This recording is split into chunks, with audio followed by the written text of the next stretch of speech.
నాకు బాగా పాటలు పాడటం రాదు, డ్రమ్ము కొడతాం తప్ప ఏ వరాలు లేవు. ఎక్కడికి వెళ్ళిన సేవకులు ఆయన ప్రార్థన చేస్తే అద్భుతాలు జరిగినాయంట, ఆయన ప్రార్థన చేస్తే స్వస్థతలు జరిగినాయంట, ఆయన ప్రార్థన చేస్తే మృతులు లేచారంట, ఆయన చేతులు వేయగానే పరిశుద్ధాత్మ నింపబడుతున్నారంట అని చెప్తే వెంటనే సైకిల్ తిప్పుకొని ఇంటికి వచ్చేసి చేసి, ప్రభు నా సంగతి ఏంటి, ఎందుకు కొరగానో అయిపోయాను, నన్ను ఎందుకు పిలిచావు, వదిలేయి నన్ను. ఏదో ఒక పాస్టర్ గారి దగ్గర నమ్మకంగా పరిచయం చేసుకుంటే విశ్వాసం ఉంటాడు, రమ్ము కొట్టుకుంటా, నేను సేవ చేయలేను, నా వల్ల కాదు, నాకు పనికి రాను. దావీదు 8వ నెంబర్ కదా, నాది 80వ నెంబర్ అనుకునేవాడిని, అంత ఏడిచేవాడిని.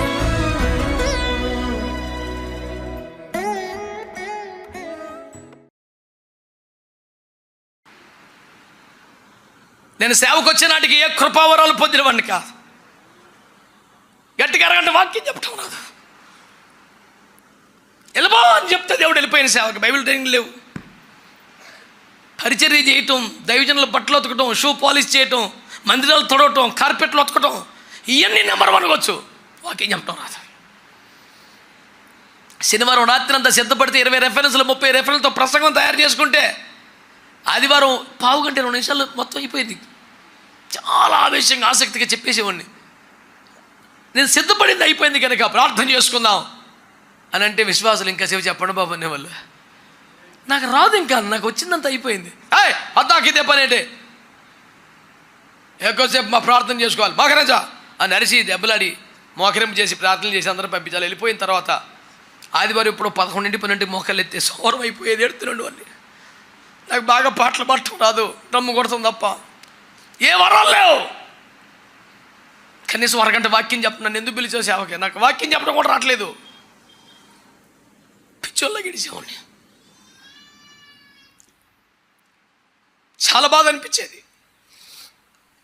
ఎక్కడికి వెళ్ళిన సేవకులు ఆయన ప్రార్థన చేస్తే అద్భుతాలు జరిగినాయంట, ఆయన ప్రార్థన చేస్తే స్వస్థతలు జరిగినాయంట, ఆయన ప్రార్థన చేస్తే మృతులు లేచారంట, ఆయన చేతులు వేయగానే పరిశుద్ధాత్మ నింపబడుతున్నారంట అని చెప్తే వెంటనే సైకిల్ తిప్పుకొని ఇంటికి వచ్చేసి చేసి, ప్రభు నా సంగతి ఏంటి, ఎందుకు కొరగానో అయిపోయాను, నన్ను ఎందుకు పిలిచావు, వదిలేయి నన్ను. ఏదో ఒక పాస్టర్ గారి దగ్గర నమ్మకంగా పరిచయం చేసుకుంటే విశ్వాసం ఉంటాడు, రమ్ము కొట్టుకుంటా, నేను సేవ చేయలేను, నా వల్ల కాదు, నాకు పనికి రాను. దావీదు 8వ నెంబర్ కదా, నాది 80వ నెంబర్ అనుకునేవాడిని, అంత ఏడిచేవాడిని. అయినా దేవుడు వెల్లో నీకు తోడుగా ఉంటాను, వెల్లో నీకు తోడుగా ఉంటాను. ప్రేమించే తల్లిదండ్రులు, ప్రార్థించిన తల్లిదండ్రులు కొన్నిసార్లు ఎంత చిన్న చిన్న మీకు చెప్పొచ్చో లేదో మరి తెలీదు. నేను స్టీల్ ప్లాంట్కి సేవకు వచ్చిన కొత్తలో సెక్టర్ 5లో అరుల్ రాజు గారు చెన్నై నుంచి ఒక దైవజనులు వచ్చారు, సెమినార్ పెట్టారు. సేవకు వచ్చి కొంతకాలం 10 ఏళ్ళు అవుతుందిలే. అత్యంత బలహీనుడు, 500-600 షుగర్ ఉండేది ఇప్పుడు ఆయనకి. ఒక కిడ్నీ మీద అప్పటికి 20 ఏళ్ళ మట్టు ఉన్నాడు. 2 కిడ్నీలు పాడైపోతే వాళ్ళ అన్నయ్య గారి కిడ్నీ ఒకటి వేసుకొని అన్నయ్య ఈయన ఇద్దరు చెరుకో కిడ్నీతో బతికేస్తారు 20 ఏళ్ళ మట్టి. 500+ షుగర్ ఉంటుంది ఇప్పుడు. ఇద్దరు పట్టుకొని స్టేజ్ ఎక్కించాలా, నిలబడి మాట్లాడటం మొదలు పెట్టాక బలమైన అభిషేకం ముందు నిలబడేవాడు. పెద్ద పెద్ద మనుషులు మొదలు నరికిన చెట్ల కుప్పుకొలిపోయిన అభిషేకాన్ని ఇక్కడి నుంచి ఎగిరం దూరం పడేవాళ్ళు, అంత ప్రభావంతో వాడబడేవాడు. ఒకసారి సిటీలో పెడితే ఇలా చాలా శక్తివంతంగా వాడబడ్డారు. టౌన్షిప్లో పెట్టారు, వెళ్తే వెళ్ళా చాలా మంచిగా వాడబడ్డారు. అంత కూటమైపోయాక ఇంత గొప్ప దైవజనుడు కదా, ఒకసారి ఆయనతో ప్రార్థన చేయించుకుందాం అని మెల్లిగా స్టేజ్ మీదకి, అప్పటికి స్టేజ్ మీద పాస్టర్లు ఉన్నారు, ఆ మీటింగ్ పెట్టిన పాస్టర్లు అందరూ కూడా నేను తెలుసు, పిలిచారు, స్టేజ్ మీద ఉంచారు, ఏదో ప్రార్థన ఇది ఇచ్చారు. ఆయన దగ్గరికి వెళ్ళి కుర్చీలో కూర్చుంటే కింద మోకరించి, అయ్యా చిన్న ప్రార్థన చేయండి అని అడిగితే ఆయన, నాకు చాలా నీరసంగా ఉంది బాబు, ఓపిక లేదు, I'm tired, I cannot pray now అన్నాడు. నేను ఇంకా బ్రతిమాలుతున్నా, ఒకసారి ఇట్లానే వెళ్ళిపోతానని. ఆ నిర్వాహకులు వచ్చి, బాబా ఇబ్బంది పడకలేక అని నా రెక్కబట్టుకొని లాగేశారు. అక్కడి నుంచి ఏడుచుకుంటూ ఇంటికి వచ్చా. నాకే ప్రత్యేకమైంది లేదు, కనీసం ఒక ప్రార్థన ఆశపడ్డాను. రైనాడు బొంకే లాంటి దైవజనులు చేతులు ఇస్తే దీవించబడ్డ దైవజనులు చాలా మంది అన్నారు. నాకు ఈ చిన్న దైవజనుడు కూడా నాకు ఆ భాగ్యం లేదని ఏడ్చుకుంటూ ఇంటికి వచ్చి తిండి తినకుండా ప్రార్థనలో, ప్రభు స్పష్టంగా రాత్రి నాతో మాట్లాడి దర్శించి, ఒక దర్శనంలో ప్రభువే తన చేతులు 2 నా మీద పెట్టినట్టుగా చూపించారు. ఆ దర్శనం చూసినప్పుడు నాకు అనిపించింది, సరే నేను ఒక దైవజనుడు చేయి వేయలేదని బాధపడుతున్నాను, నేనే నా చేతులు వేశాను కదా. ఒక ఓదార్పు వచ్చింది, ఒక ధైర్యం వచ్చింది. సర్లే ప్రభా, నువ్వే చేతులేసి ఇంక నాకు కరువేంటి, చాలయ్యా. ఇప్పుడు కదా నెంబర్ 1 పొజిషన్కి వచ్చానని చెప్పట్లేదు నేను. ఎప్పుడు ఒక కొరత, దుఃఖం, దిగులు ఉండేది. అలాంటి నన్ను, గట్టిగా 100 మంది సంఘం లేని నన్ను దేవుడు కృపలో మెల్లిగా తీసుకెళ్ళటం ప్రారంభించాడు. ఈరోజు IFJ విజ్ఞాపనోద్యమంలో నాతో కలిసి మోకరించే దైవజనులు కనీసం 3,500 మంది సేవకులు ప్రభు నా చేతికి అప్పగించాడు. ఒక మంచి దైవజనుడు ఎవరైనా ఎత్తిమి చేయబడితే బాగుండు అనే ఆశలో నుంచి ఈ పనికి మళ్ళీ జీవితం ఈ చేతులు. కనీసం ఒక 2,000 మంది పాస్టర్స్ని ఆర్డినేషన్ చేశాను ఈ రోజుకి నేను. ఎవరు చెయ్యను నా మీద పడితే బాగుండనే స్థితి. నేను చేతులుంచి అభిషేకించిన సేవకులే కనీసం 2,000 మంది అయ్యారు. ఎవరైనా నా మీద చేయబెడితే బాగుండని కోరుకున్న బతుకు కనీసం 17,000 బాప్టిస్మాలు ఇచ్చిన ఈ చేతిలో.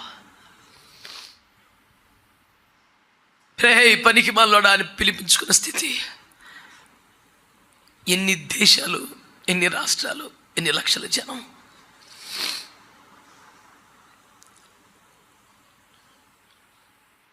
నీ వెనుకబడతనం, నీ ఓటమి, నీ వైఫల్యం, నీ ఫెయిల్యూర్ అన్నీ నిజమై ఉండొచ్చు. జనం నేను తిట్టే తిట్లు నిజమై ఉండొచ్చు. కానీ వీటన్నిటికంటే నిజం ఇంకొకటి ఉంది. God can change your number, God can change your position. నిన్ను తీసుకెళ్ళి తాను కోరిన స్థానంలో ప్రభు పెట్టగలడా? ఎంతమంది గట్టిగా ఆమె నేను చెప్తారా? హల్లెలూయా, హల్లెలూయా. నా బ్రతుకులో నుంచి, నా జీవితంలో నుంచి నా ప్రభు లోకానికి కనపడాలి. ఈ ఒక్క ఆశ మనసులో పెట్టుకోచాలా, ఈ ఒక్క ఆశ మనసులో పెట్టుకోచాలా. ఇప్పటికే జీవితం చాలా ఖర్చు అయిపోయింది, చాలా వేస్ట్ అయిపోయింది. భార్య కోసం బతికావు, భర్త కోసం బతికావు, బిడ్డల కోసం బ్రతికావు, నీకున్న బాధ్యతల కోసం బ్రతికావు. దేవుని కోసం ఎప్పుడు బ్రతుకుతావు? నీ మరణం నీకు తెలుసా? ప్రభు రాకడ నీకు తెలుసా? నా కుమారుడా, నా బిడ్డ, నా కొరకు ఏం చేసావని రేపొద్దున ప్రభు అడిగితే, చర్చికి వెళ్ళాను ప్రభు, దశంభాగం ఇచ్చాను ప్రభు అని చెప్తావా? ఇంతేనా నీ సాక్ష్యం? నా కొరకు ఏం చేసావు కొడుకా అంటే నీ దగ్గర సాక్ష్యం ఏది నాన్న? నాలాంటి వాడి దగ్గర ఏదో ఆంతర్ చెప్పేసి నువ్వు చలమని అయిపోవచ్చు. క్రీస్తు న్యాయపీఠం ముందు ఏది పడితే అది చెల్లదు.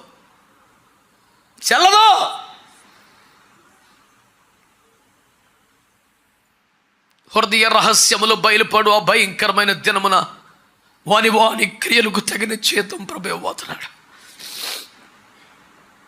ప్రతి వానికి తగిన మెప్పు దేవుని వలన కలగబోతుంది. భర్త దగ్గర, భార్య దగ్గర, బిడ్డల దగ్గర, ఇరుగు పొరుగు దగ్గర, సంఘ కాపుర దగ్గర నువ్వు బాగా మేనేజ్ చేయగలుగుతున్నావేమో, కానీ ఇదే మేనేజ్మెంట్ ఎప్పటికీ నీకు అక్కడికి వస్తుంది, నిన్ను గెలిపిస్తుంది అని మాత్రం అనుకోకు. ఒక దినం అవేమి చెల్లని రోజు వస్తుంది.